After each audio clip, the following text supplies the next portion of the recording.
By tomorrow 12వ తారీఖు నేను ప్రమాణ స్వీకారం చేసి 8 months అవుతుంది.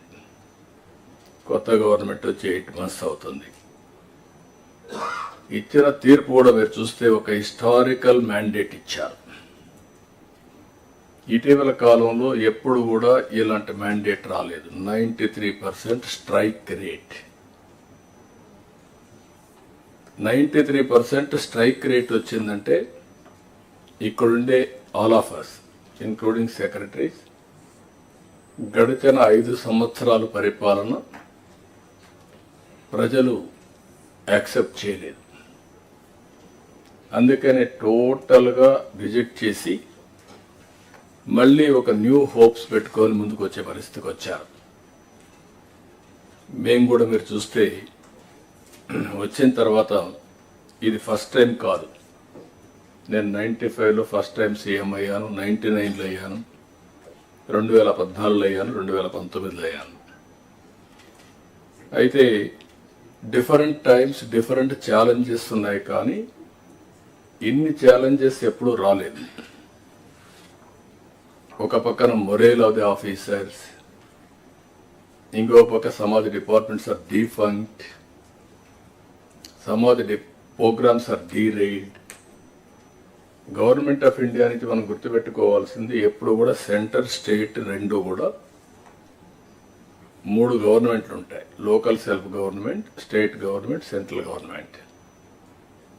సెంట్రల్ గవర్నమెంట్ వాళ్ళ ప్రోగ్రామ్స్ వాళ్ళు కన్సీవ్ చేస్తారు, స్టేట్ గవర్నమెంట్ మన ప్రోగ్రామ్స్ చేస్తాం, సెంట్రల్ గవర్నమెంట్ ప్రోగ్రామ్స్ అనుసంధానం చేసుకుంటాం. దగ్గర 90 సెంట్రలీ స్పాన్సర్ స్కీమ్స్ ఉంటే టోటల్గా అన్నీ కూడా డిఫంక్ట్ అయిపోయినాయి. ఫండ్స్ డైవర్ట్ చేసే పరిస్థితికి వచ్చారు. వీటన్నింటిపైన మనం ఒక 7 వైట్ పేపర్స్ అన్ని పబ్లిసైజ్ చేశాం. పబ్లిక్ కూడా మనం గుర్తుపెట్టుకోవాల్సింది, ఒకసారి పనిష్ చేశాం, మీరు వచ్చారు, మొత్తం సరిచేస్తారనే ఉద్దేశంతో మీకు మ్యాండేట్ ఇచ్చామనే అభిప్రాయంతో ఉంటారు. అది ఉన్నప్పుడు మనం ఎక్స్ట్రా ఎఫర్ట్స్ పెట్టాల్సిన బాధ్యత మనందరిపైన ఉంది. అందుకే మనం 8 months నుంచి దగ్గర almost all central sponsor schemes అని సెట్ చేశాం. ఇంకొక పక్కన అడ్మినిస్ట్రేషన్ కూడా ట్రాక్లో పెట్టడానికి ప్రయత్నం చేశాం. రైట్ మ్యాన్ని రైట్ పొజిషన్లో పెట్టే ప్రయత్నం కూడా చేస్తున్నాం. కలెక్టర్స్ కాన్ఫరెన్స్ పెట్టుకొని చాలా క్లారిటీ ఇచ్చాం. ఈరోజు మనం ఇవి చేస్తూనే షార్ట్ టర్మ్లో ఏం చేయాలని అవన్నీ కూడా సెట్ చేసి లాంగ్ టర్మ్ 2047 స్వర్ణ ఆంధ్రప్రదేశ్ కూడా డాక్యుమెంట్ తయారు చేశాం మీ అందరి భాగస్వామ్యంతో. Viksit Bharat government of India తయారు చేశారు, మనం స్వర్ణ ఆంధ్రప్రదేశ్ తయారు చేశాం. వికసిత్ భారత్లో చాలా స్పష్టంగా ఏమేం చేయబోతాం వాళ్ళు చెప్పారు. మనం స్వర్ణ ఆంధ్రప్రదేశ్లో మనం క్లారిటీ ఇచ్చాం. అయితే ఇక్కడ మనందరం గుర్తుపెట్టుకోవాల్సింది, ఈ రిసోర్స్ అని మొబిలైజ్ చేసి 15% మన ఎకానమీ సస్టైన్ కావాలి అంటే, తిరిగి చేసిన డెట్ రీపే చేసి మళ్ళీ మనం ముందుకు పోవాలంటే 15% గ్రోత్ రేట్ ఉండాల్సిన అవసరం ఉంది. CAGR 15% గ్రోత్ ఉంటే ఎంత డిఫరెన్స్ ఉందో ఫైనాన్స్ డిపార్ట్మెంట్, ప్లానింగ్ డిపార్ట్మెంట్ ఒకసారి ఎక్స్ప్లెయిన్ చేస్తారు. ఫర్ ది లాస్ట్ 30 years సమర్థవంతమైన నాయకత్వం ఉండి కంటిన్యూగా గవర్నమెంట్ కంటిన్యూ అయితే CAGR ఎంత డిఫరెన్స్ వస్తుందో ఒకసారి మీరు చూస్తే, same policies for the country, same bureaucracy, same resources, but difference is 4 times, 5 times. అంటే CAGRలో ఎంత డ్రాస్టిక్ చేంజ్ వస్తుందో ఒక స్లైడ్ మీరు చూస్తే మొన్న నేను చూపించాను. ఢిల్లీ ఎలక్షన్స్ వచ్చిన తర్వాత, ఆ రిజల్ట్స్ వచ్చిన తర్వాత చూపిస్తే గుజరాత్ హ్యాస్ గ్రోన్ 15 times, అదే west Bengal has grown 4 times. 95, 2024. అంటే గుజరాత్ కంటే వెస్ట్ బెంగాల్లో మెరుగైన రిసోర్సెస్ ఉన్నాయి. 95 కాదు 97% ఫ్లడ్ వాటర్, గంగానది నీళ్లు. గుజరాత్లో నీళ్లు లేవు, మైక్రో ఇరిగేషన్ పోయే పరిస్థితికి వచ్చారు. అలాంటివన్నీ ఎగ్జాంపుల్స్ ఉన్నాయి. అందుకని ఈసారి మనం టాప్ 10 ప్రిన్సిపల్స్ పెట్టుకున్నాం. అవి కూడా ఇప్పుడే సిఎస్ గారు చెప్పారు, నేను చెప్పడం లేదు.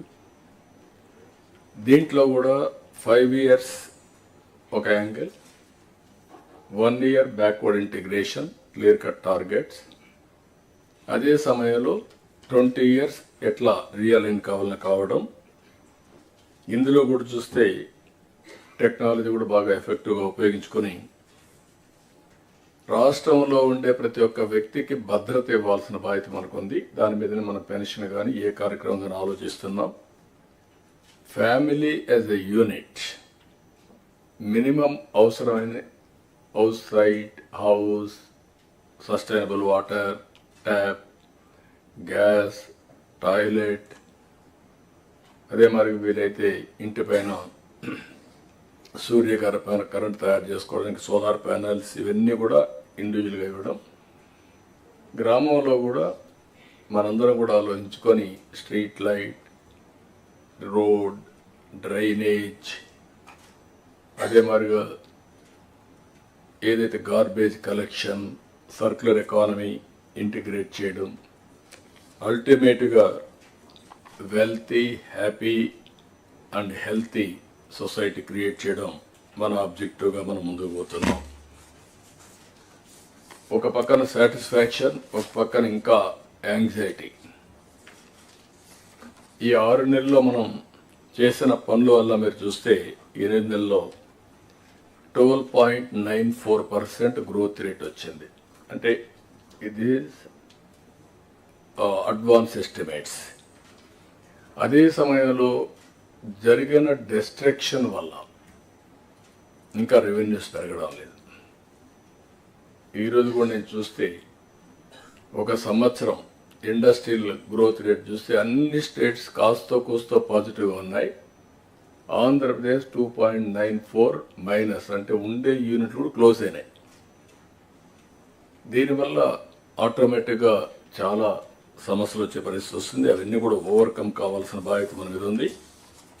అందుకే నేను మిమ్మల్ని అందరినీ కోరుతున్నా, ఇంతవరకు మనం ఎఫర్ట్ పెట్టాం, ట్రాక్లో పెట్టే ప్రయత్నం చేశాం.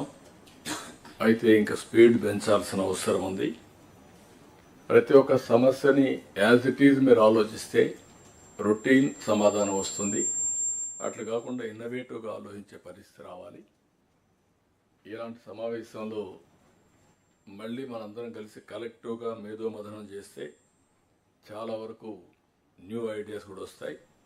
అందరిలో కూడా అనునిత్యం లెర్నింగ్ అనేది జీవితాంతం నేర్చుకోవాల్సిన అవసరం ఉంది. మాకు తెలుసు అనే అహం ఉంటే అక్కడి నుంచి మనందరం కూడా డిటరేషన్ స్టార్ట్ అవుతుంది. కాబట్టి ఈ విషయం కూడా మీరు గుర్తుపెట్టుకోవాల్సిన అవసరం ఉంది. అందుకని ఇక్కడ మీరు చూసినప్పుడు కెపాసిటీ బిల్డింగ్ కోసం కర్మయోగితో కూడా ఒప్పందం పెట్టాం. ట్రైనింగ్ కూడా మాడ్యూల్స్ తయారు చేశారు. మంత్రులు కానీ, సెక్రటరీస్ కానీ, మీ డిపార్ట్మెంట్ కానీ పర్ఫార్మెన్స్ అప్రైజల్ రావాలంటే, కరెక్ట్గా రావాలంటే డౌన్ బిలో ఉండే మెకానిజాన్ని మొత్తం మీ మెషినరీ అంతా కూడా గ్యారప్ చేయాల్సిన బాధ్యత ఉంది. దానికి కర్మయోగి ట్రైనింగ్ ఇన్స్టిట్యూట్ ఉపయోగపడుతుంది. మనం కూడా దాన్ని రీఎన్ఫోర్స్ చేయడానికి ఏమేం కావాలో చేస్తున్నాం. ఫైల్డ్ క్లియరెన్స్ పైన కూడా గవర్నమెంట్లో ఈరోజు ఆన్లైన్ ఫైల్స్ ఉన్నప్పుడు